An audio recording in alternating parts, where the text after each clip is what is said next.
Thank you, Senator Lazarus. Pursuant to order, I now call Senator Muir to make his first speech, and I ask honourable senators that the usual courtesies be extended to him.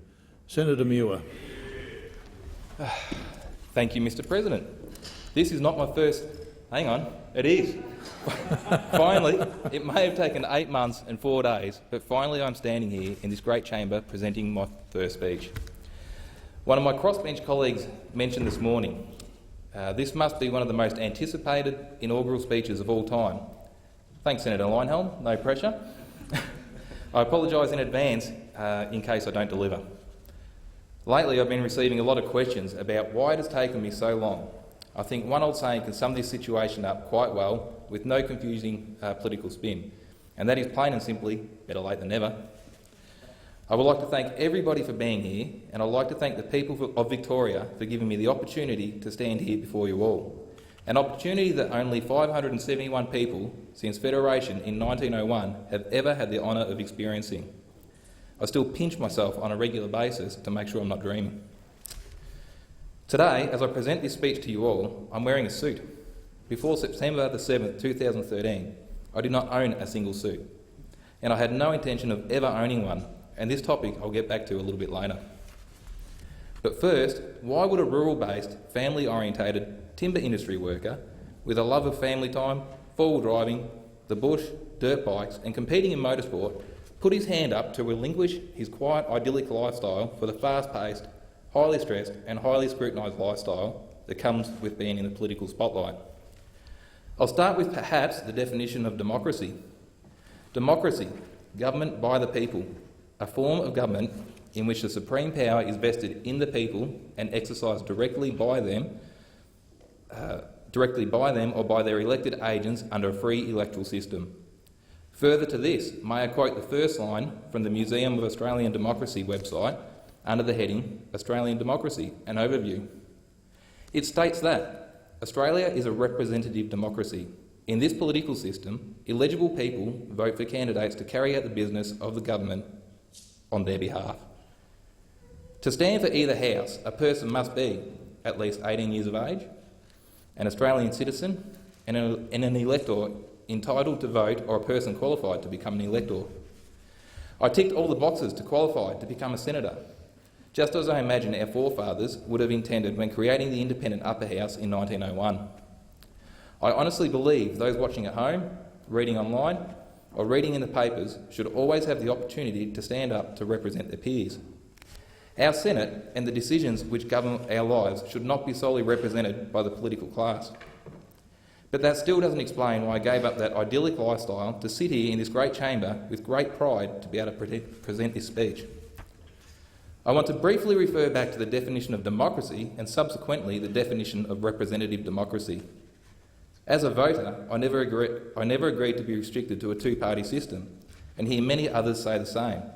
I was continuously unsatisfied with what appeared to be our only options at the time of the election were between two parties that were so ideologically different that middle ground was nowhere to be seen. I was unsatisfied that our elected representatives were bound by preconceived party positions, which in turn goes against the very definition of representative democracy, as the voices of the people that they were supposed to represent seemed to somewhat fall on deaf ears. If every person sitting in this room voted to represent their state after taking on their constituents' views, like I believe the Senate was originally designed to achieve in 1901 when Federation was formed, and if all senators voted with their conscience, only then will we see the true representative democracy that Australia could be proud of. And that is why I stood up to be heard. I, like so many other Australians, am fed up with big political campaigns where on the lead up to an election we are told there will be no carbon tax under a government I lead, or there is no way a GST will ever be part of our policy, or perhaps in more modern times be told that there is a mandate to repeal a carbon tax, only to find out after the election that this so-called mandate also includes fixing the budget by hurting the disadvantaged in a barrage of measures that were mute in the election campaign. There will be no changes to education, health or the renewable energy sector, and then before you know it, bam, we're all faced with the biggest changes to our university sector since 1989 when HECS was introduced. Reform that will completely change our Medicare system and could damage primary health care, potentially leading to negative health outcomes, not to mention the complete uncertainty in the renewable sector, which is affecting investment and stopping projects from beginning, projects which will create employment. This is just the tip of the iceberg, and to add insult to injury, this was done with little to no consultation. That doesn't sound like democracy to me. And what justification is there for this? It usually sounds something like this. We had to make the hard decisions because of the mess that was left behind because of those opposite. Is this fair on the Australian public who voted under the impression that government would honour its word? And I can answer that, and the simple answer is no. Since being elected, there has been plenty of commentary on how the voting system is broken and undemocratic, which in my eye completely misses the point. For my crossbench colleagues and I to be elected, people had to be voting for parties other than the major parties, and they did, a huge 24% in the Senate. In my view, if you want a simple explanation of how this could occur, all the major parties need to do is take a long, hard look in the mirror. I can tell you now, the system is not broken and does not need to be fixed. The disconnect from the average Australian, the way you treat the voters of Australia by saying one thing but doing another, is in my view why voters are looking for alternatives. Then there has been statements thrown around such as the Senate is dysfunctional and unworkable. Yet when speaking to many around these halls, it seems pretty much business as usual. Perhaps people are getting the Senate and the government confused. Today I'll be far more comfortable standing here before you all in jeans and a t-shirt, or perhaps the working attire of which I have worn for the majority of my working life: hardjacker trousers, steel-cap boots, and a high-visibility shirt. The attire that represents a working-class background, which I'm proud of. I'll be more comfortable in that attire because that is who I am. Since winning my seat, I've been offered a wealth of advice: say this, don't do that, and so on. But the most important thing I've learned, and indeed have also had encouragement to do so, is to simply be myself. Sure, I came up pretty bad in a debut interview with Mike Willisey, but I was never going to let that bring me down. It became a point of reference for me to look back at later stages of my life. I knew they had the footage, and I presumed they would use it. So I'd like to pass on a thank you to Mike Willisey, because he contributed to teaching me a valuable lesson, and that was really just to be myself. My family background was not that of a political one. As a child growing up, my political know-how was usually that of witnessing my father or my grandfather being quite vocal, at times intensely vocal, at many different politicians, across the lounge room to the TV where the unaware Polly was safely nested. It was a good way to learn the meaning of words I couldn't even find in the dictionary and teachers wouldn't dare decipher. I grew up in rural Victoria and was born at Maffra Hospital in Gippsland. I attended Stratford Kindergarten, 2 years in a row, would you believe, because as it turns out, I was antisocial and kept to myself. I spent my primary school years at Boysdale Consolidated Primary School, which is nested in a rural setting at the base of the Victorian High Country, amongst some of Victoria's prime agricultural land. I spent all my primary school years there, except for a small stint at Dargo Primary School in the Victorian High Country, whilst my father was working in one of the now non-existent timber mills. When I was about 11 years old, my father had a bad motorcycle accident, breaking every rib, front and back, on his left-hand side, breaking his collarbone and destroying ligaments in one of his ankles. My mother had a bad back that needed surgery. Work was scarce and we struggled. I watched as other kids at school went on holidays with their families, wore brand-name clothing, attended concerts that I would have died to attend, and got to enjoy some of life's simple luxuries that were simply out of reach for us. Despite this, I think it's important to mention now that we may not have had much money growing up, but we were raised with love. I learnt to enjoy the simple things, and I am very proud of both my parents for doing the best they could with what we had. My high school years were spent at Maffra Secondary College. This is where my schooling years were to end and the real life experience began. By the time I was 15, nearing 16 years old, my focus on schooling was minimal at best and a struggle at worst. I knew what I wanted to do, and that was to get out and enter the workforce. I had spent my time as a child growing up below the poverty line, despite my parents' best efforts, and wanted to do my best in the workforce. I knew what I wanted to do. It was not enter a long course of expensive education to become a lawyer, a doctor, or a political apparatchik. I wanted to work in earth moving, or on a farm, in manufacturing, a factory, as a mechanic, with tools, wear stubbies, high vis, and have the constant pale shade of a singlet embedded on my otherwise tan skin. I was not afraid of hard manual labour and had no interest in earning millions. I just wanted to be able to support myself and enjoy some of the things that I previously missed out on. During this period, I got to learn firsthand how hard it can be to find employment as a young school leaver, and had to find ways to be able to better present myself to employers in an effort to at least land an interview. Contrary to this, as time progressed, I also learnt the benefits of working hard to strive to achieve. Naturally, I'm also aware of the benefits of budgeting hard and saving for a rainy day. I don't have a long political past to speak about. I cannot speak about a time where I was a staffer for another senator or member.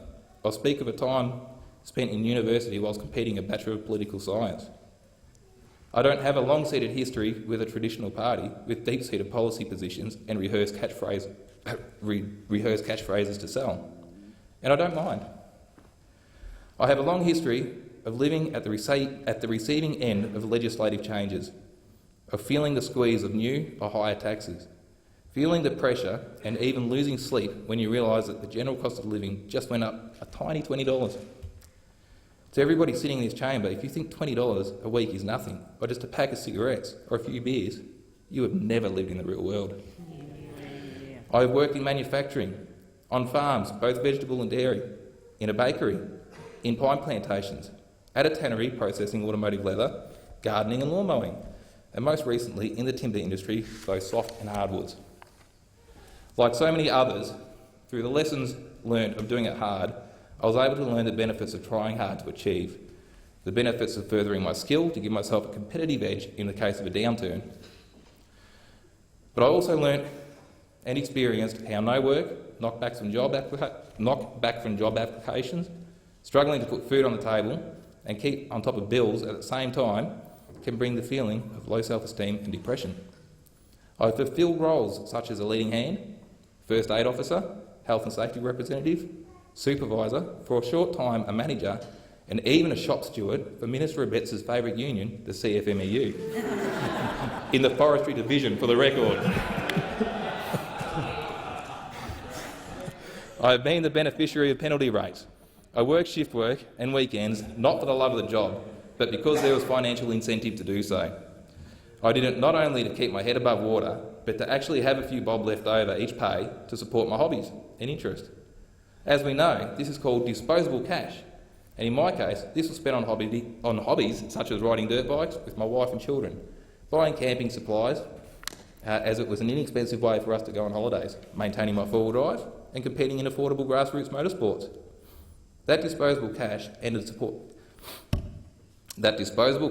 ended up supporting Australian manufacturers in the aftermarket industry, local businesses, communities and retailers helping create and maintain Australian jobs. Without the reward of penalty rates, this money would not have circulated through our economy. And I am one person. There are millions more who support different sections in the economy just by being given that little extra for their efforts.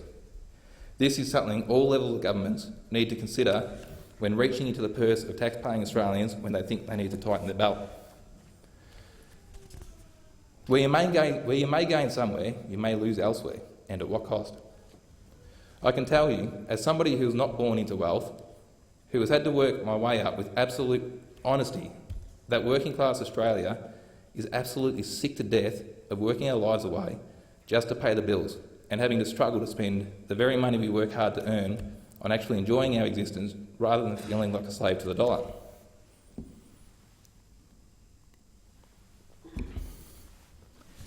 Let me quote part of Prime Minister Abbott's budget reply speech from May 2011, when he was the then Leader of the Opposition. Tonight, I want to reach out to Australian families, to small business people, police, nurses, firefighters, teachers, shop assistants, workers in our steel mills and mines, the people who are the backbone of our society and our economy. I do not think you are rich. I know you are struggling under a rising cost of living. And I know you are sick of a government that doesn't get value for your taxes. My commitment to the forgotten people of Australia is to ease your cost of living pressure. But now, 4 years later, I feel like I could use that section of his speech myself. May I quote another line from that budget reply speech? We'll increase the education tax rebate for all families to $500 a year for primary, and $1,000 a year for secondary students, for all expenses with education, including school and sports fees. While I'm glad 4 years later we have a strong crossbench representation, because the education tax rebate was to become the school kids bonus, and alongside my crossbench colleagues, I was able to help retain it. One last quote I'd like to repeat from that budget reply speech. People are entitled to change their minds, but national leaders can't on something as important as a big new tax on everything unless they validate that change by seeking a new mandate at an election. I do not recall a mandate for education reform, for Medicare reform, or to completely damage confidence in and investment in the renewable sector. Not to be a hypocrite though, I must admit that in my time here, I have changed my mind on one thing, that being FOFA. But I did so in the realisation that perhaps I made an error of judgment in the first place. I changed my mind not for the benefit of big institutions, but for the benefit of ordinary Australian consumers.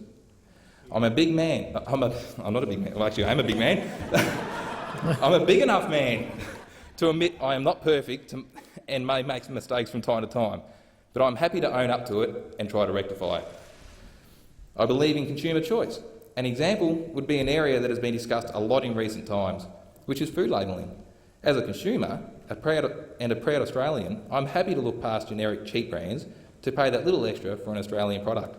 A product where our farmers are supported, where Australian citizens are employed, where Australian-owned businesses circulate revenue through our own economy rather than abroad. I'm also supportive of mandatory labelling of genetically modified foods. Remove the argument of whether the science is right or wrong and simply give the consumer the right to make up their own decision as to whether they choose to eat it or not. Give the consumer choice. In the lead up to the 2013 federal election, at a time I was making short videos about responsible four-wheel driving, promoting the lifestyle that I and thousands of other Australian families love, the Australian Motoring Enthusiast Party was forming. This is thirsty work. I was contacted by a member of the party executive, who's actually in the chamber today, gallery today, another keen four-wheel driver, who had seen the message I was sharing through social media in relation to responsible access to our state forest and national park. As it turns out, I wasn't the only one.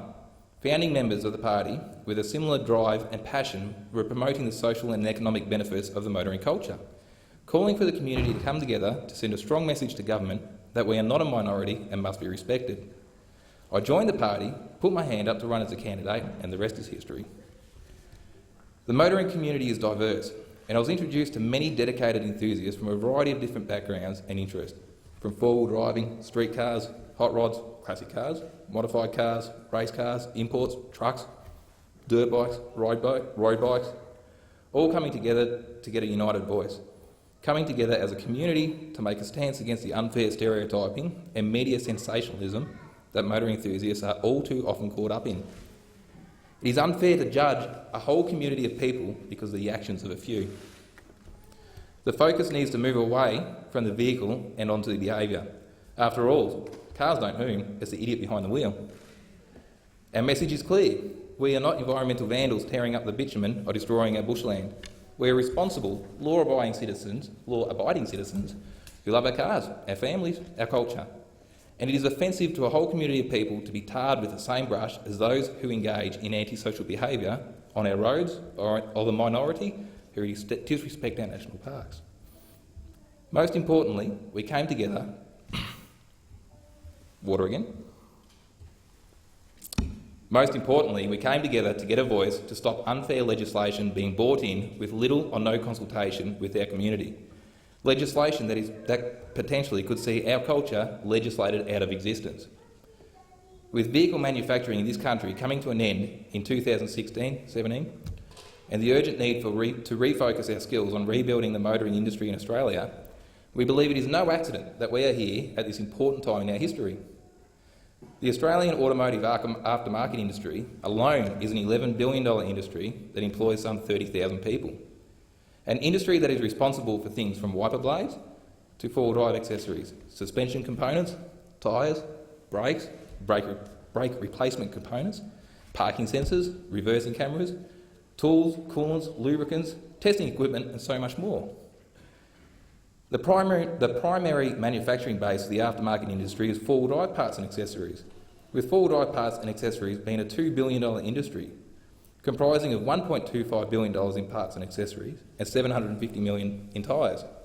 They export to over 100 countries and are recognised as global leaders in design and manufacturing of four-wheel drive parts and accessories. That, Mike Willisey, is what the aftermarket industry is. The Motor Enthusiast Party are strong supporters of motorsport and are keen to spread the word on the social and economic value it brings to our community, particularly in regional areas. Recently, Ernst & Young prepared a report for the Confederation of Australian Motorsports that reported four-wheel motorsport contributes $2.7 billion to the economy and creates 16,181 jobs. The core values of the Australian Motor Enthusiast Party are values that I share. The one that stands out to me the most is we believe that all levels of government are servants to the will of the people. I do not want to use my position as an obstructionist, but I do believe that I have a great opportunity to express the views of my state and my constituents and try to balance legislation with the view of is it fair or not. Good ideas, well presented, will get support. Bad ideas, or ideas that are likely to hurt those who are worse off, will not, or are highly unlikely to be supported. Further, and perhaps this message best applies to the government, good ideas that are poorly presented are also unlikely to get supported. Some may say that the current government has no good ideas, but I'll leave that debate for another time. I'm proud of my achievements to date. To save Arena in my first weeks was an incredible feat. And as I once said, if I never achieve anything else, I could still be proud of that. I'm proud of contributing to the retention of things like the school kids bonus and low income super contribution. I'm glad I was able to help the government achieve a $1.1 billion saving over the forward estimates, only after they agreed to Senator Wang's agreement through the Research and Development Tax Concession Bill. But without a doubt, although one of the most emotionally challenging decisions I will ever have to make, the most proud moment of my short time in the Senate was having the ability to prevent 31 children and their families from returning to Nauru. I would have liked to achieve more, but I did the best I could and cannot possibly begin to explain the emotional roller coaster that came with it. I hope into the future I'm able to continue to have positive input to the decisions that affect us all. The Treasurer has said that the best form of welfare is a job, and in some circumstances I agree. So I believe in that case it is the role of the government to create these jobs, not just in high populated areas, but also for those in rural, regional and remote areas. I've spoken with farmers that would love to employ apprentices but struggle to get youth to the area. I've spoken to youth who would love to get a job but can't get access to transport to a farm. It is our job as representatives of the people to try to create targeted programs to help get people into employment. I'm supportive of rural and regional growth and employment. I understand that industries like our timber industry are not only sustainable and manage to world-class standards, but also bring wealth and employment to regional areas. There are so many other different areas I could talk about today, but I don't want to put you all to sleep. My journey to date has been exciting, fast, emotional and intriguing. A change of lifestyle that without prior experience in politics I could not possibly prepare myself for. A change that would have been impossible to adapt to without strong support of my family and friends. Firstly, I would like to acknowledge my family and friends who could not be here today. I received numerous apologies for those who could not make it, and I'd like to thank them all. My father, two sisters, grandparents from both sides of the family, including my wife. I know you would all be here if you could, and I honestly appreciate all the support that you have shown and offered since the election. I would like to thank those who gave and offered assistance while I embarked on this whirlwind journey. I've been given so much advice I could not possibly ever remember it. I would like to thank my family and friends that are here. My mum, Peter, Daniel, I don't know where to start. There's people everywhere. Maury, Caleb, Matt, Ozzy, Kiara, Tracy. I won't go through my kids quite yet. Everybody else who I've missed, I thank you all for being here. I really do appreciate it. It means a lot to me. I would like to make a special mention to my best friend, who happens to be sitting in the gallery. For 30 years, we've maintained a bond that has been impossible to break. We have supported each other through hard times and good, fought occasionally, maybe at times regularly, but always been here for each other no matter what. Over the years, we have constantly competed each other. As we were young, over things like who had the biggest muscles. Now, who has the biggest belly? Who could jump the dirt bike the highest or the longest, or who was quicker on the drag strip? It was me, for the record. Now that is permanently on the record. But I suppose, to be kind, I better mention that although I may have been quicker on the drag strip, I reluctantly informed to tell you all that I can't catch him on a local hill climb track. Matt, you may be my brother, but you're also my best friend. Now for the unscripted part. I'd like to thank my wife and children for being here. I'll start, perhaps, with Dylan, my eldest son. I was nearly your age when you were born. We have been through some very interesting times. And, I'm so proud of where you are now. I can't find the actual words to express how proud I am. Your life could have gone anywhere, but you're here with us, you're here today, and you're turning into an amazing young man. I'm very proud of you. Phoenix. Hello, sweetheart. The day I found out Mummy was pregnant, all I wanted was a little girl. And then I remember seeing the ultrasound and realising, that's a girl. Then you were born. Ever since one day, you've never ceased to amaze me. You're so smart, clever. Everything you do is just incredible. I'm so proud of you, sweetheart. William? Here you go, mate. You're hiding your head there. Is this embarrassing? Mate, you're a spitting image of me. Everything I did when I was younger, you do now. You're so athletic. You're football. You're so clever. Perhaps you could be a senator in the making, as Senator Abess just said. And I just want to tell you, mate, I love you. Taja. Where are you, Taja? Well, I won't embarrass you too much, sweetheart. But again, I'm so proud of you, all my children, of where you are. You do such a good job. Tristan. Hello, mate. I could hear you screaming out to Dad. He's 2 years old and he's got me wrapped around his little finger. Again, I can't find the words to say in this moment, but you know, you're such a part of me, mate. You really are. And my wife, Carrie Ann. I don't think I'll be standing here today if it wasn't for the support of my wife. Not only does she look after the children when I'm working in the office in Sale, she also comes to the office in Sale. She does everything she can to try to make sure that I'm home to eat tea with my wife and kids. She's absolutely dedicated to help me out here.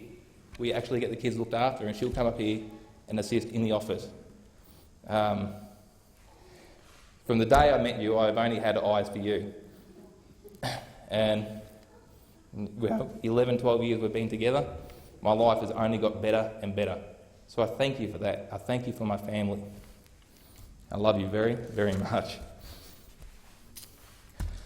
And now I'd like to refer back to my suit. I wear this suit out of respect for this great chamber and the position I hold. But most importantly, I wear this suit to represent people just like myself. So many politicians say the right thing at the right time, but do the opposite. Don't judge me by what I say. Judge me by what I do. Thank you.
Well, I assume that's right.